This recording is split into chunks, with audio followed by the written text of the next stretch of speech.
उर्मिला लक्ष्मण की पत्नी और सीता की बहन थी। रामायण के प्रशंसक कहते हैं कि उर्मिला के त्याग का कोई अन्य उदाहरण नहीं मिलता। उर्मिला राजा जनक की दूसरी बेटी और मिथिला की खूबसूरत राजकुमारी थी। उनका विवाह छोटी उम्र में ही हो गया था और केवल कुछ महीनों में उनके पति ने उन्हें छोड़ दिया और अपने भाई के साथ 14 वर्ष के लिए जंगलों में चले गए। वनवास के दौरान लक्ष्मण ने उर्मिला से अयोध्या में ही रहने का अनुरोध किया। उर्मिला महल में ही रहती थी, लेकिन उनका वेश और जीवन तपस्वी महिला का था। चूंकि वह अपने पति लक्ष्मण को दिए वचनों से बंधी हुई थी, इसलिए वह पति के वियोग में रो भी नहीं सकती थी। उर्मिला पर परिवार और तीनों माताओं का सेवा का दायित्व भी था। सीता के त्याग और अपने पति राम के प्रति समर्पण को तो सभी याद करते हैं, लेकिन उर्मिला के त्याग और दुख की चर्चा कम ही होती है।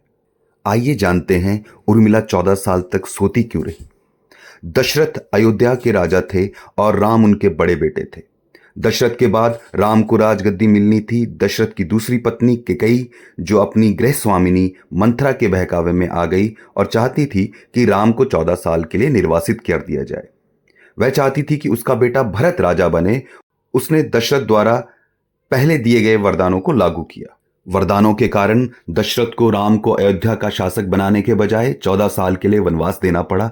दशरथ अपने बेटे को वन जाने से रोक नहीं सकते थे। सीता और लक्ष्मण भी उनके साथ ही चले गए।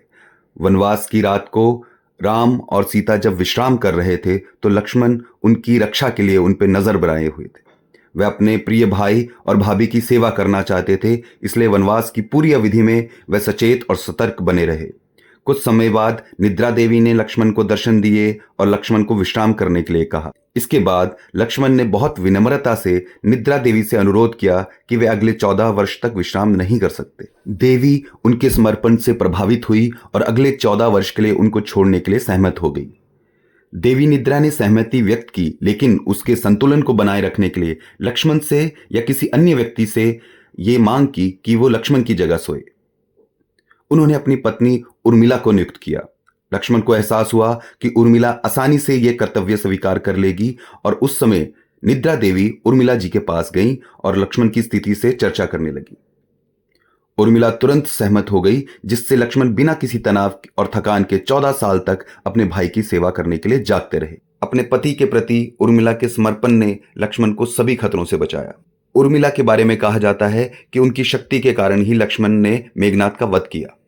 रामायण के अनुसार मेघनाद ने कठोर तपस्या करके वरदान प्राप्त किया कि उसका वध वही व्यक्ति कर सकता है जो बहुत लंबे समय तक सोया ना हो। जब उर्मिला लक्ष्मण की ओर से सोई तो लक्ष्मण लगातार 14 वर्षों तक नहीं सोए, लेकिन इतिहास ने उनके त्याग को नजरअंदाज किया।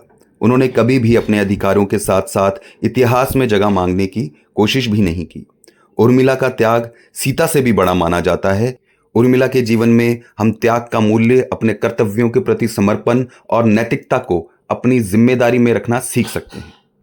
उर्मिला का वियोग लक्ष्मण को बंधन नहीं, मुक्ति का संदेश देता है। बेटी, बहन, पत्नी या मां के रूप में उर्मिला का चरित्र इस संदर्भ में सर्वोपरि रहेगा।